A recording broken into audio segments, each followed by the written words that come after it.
Hello and thanks for tuning in. This is EcTechTime and today we will be unboxing and reviewing this TT Esports MEKA G1 mechanical gaming keyboard. So let's just roll the intro and get started.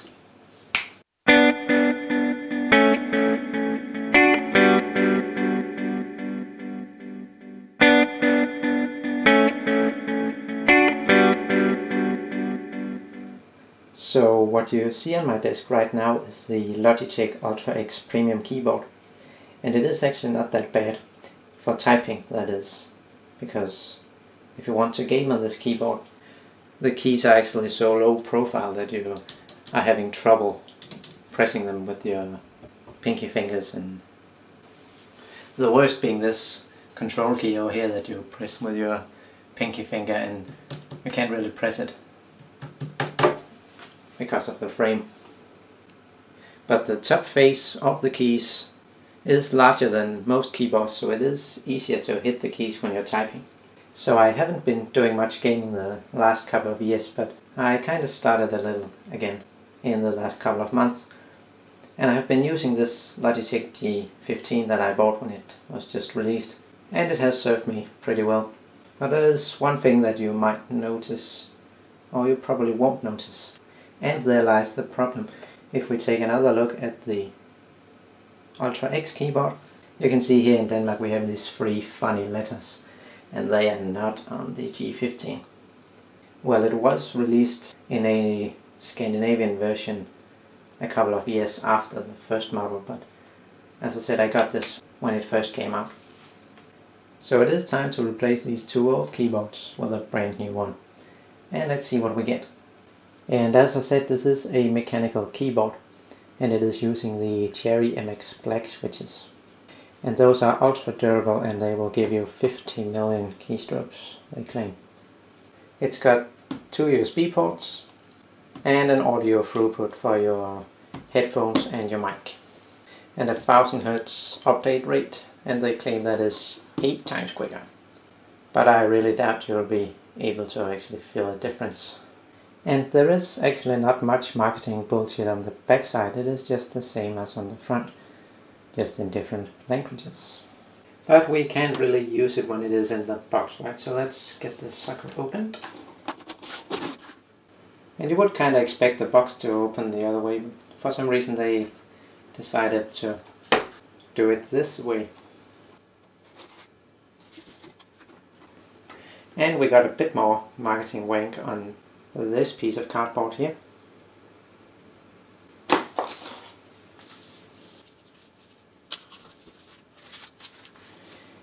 We have got a manual,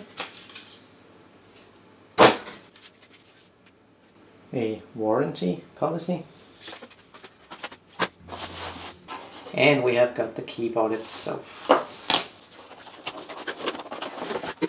plus a wrist rest and a USB to PS2 adapter.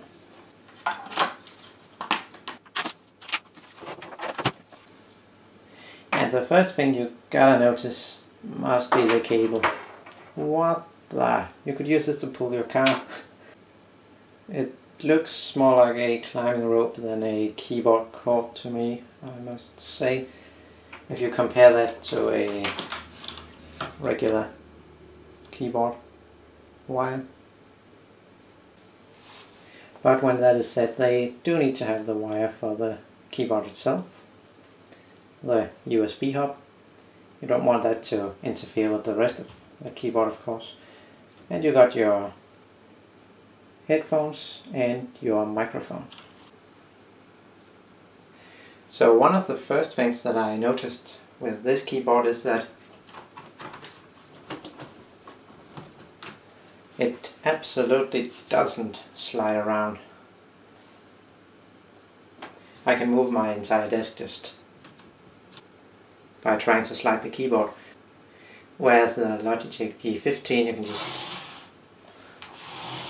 no matter how hard you press on the keyboard, you can still move it. Unfortunately, when you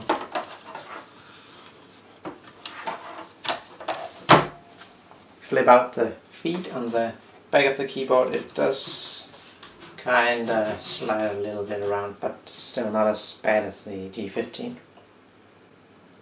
And that kinda makes sense because there's no rubber on this feet, so it will just be held back by this one in the front here. And I almost forgot to show the USB ports and the audio throughput, but here they are. And they are only USB 2.0, unfortunately. So one thing that I have noticed on a lot of non-mechanical keyboards is that if you press a key at an angle, say, and mostly the keys that have been used the most, if you press them at an angle, they can kind of lock themselves in. So if you press straight down, they doesn't require much force. I'm sure this is not true for all non-mechanical keyboards, but this actually should be a higher end keyboard. And if I try to do the same thing on the MEKA G1, or the Cherry MX Black switches I should say, I can't even feel a difference. So there is only to hope that it will stay that way. And the MX Black switches are linear switches, and they are non-tactile and non-clicky. So when you press them, it feels the same all the way down.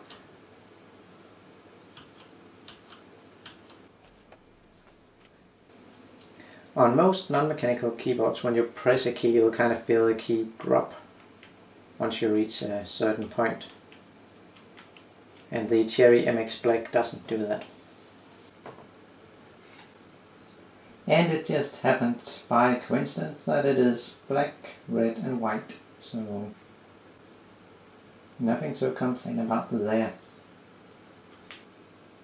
So one thing that you have to keep in mind with a mechanical keyboard is that it is a bit louder than a non-mechanical.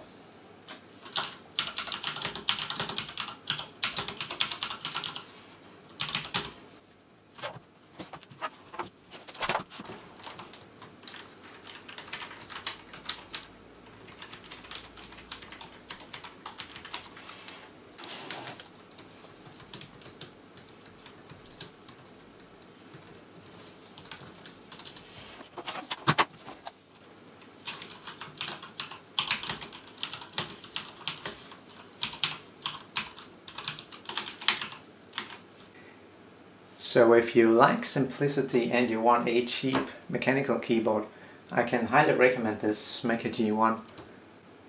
I haven't been using it for more than a couple of hours, but I'm already getting used to it, and I think it is much better than my older keyboards.